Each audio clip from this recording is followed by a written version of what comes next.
کسی بھی عمل کو کرنے سے پہلے اس کے متعلقہ شرعی مسائل اور احکام دین کو سیکھنا از حد ضروری ہے کہ قربانی کیا ہے، قربانی کس پہ لازم ہے، قربانی کن ایام میں کرنی چاہیے، قربانی کن جانوروں کی ہو سکتی ہے۔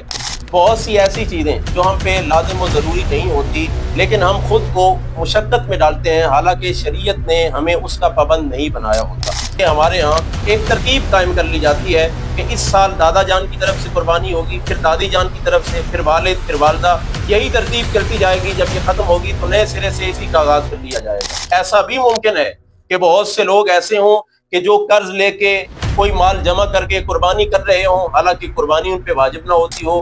یاد رکھیے اس بات کو، بعض ائمہ کے نزدیک جس عبادت کے فرض و واجب انسان پہ ابھی بقایا ہوں، انسان پہ لازم ہو، انسان نے ادا نہ کیے ہوں، اسی عبادت کے نفل قبول نہیں کیے جاتے۔ مجھے اور آپ کو 10-11 ذی الحجہ سے پہلے یہ مسائل سیکھ لینے ہیں، تاکہ یہ سیکھنے کے لیے مجھے اور آپ کو ایک سادہ سی تعریف ذہن نشین کر لینی ہے۔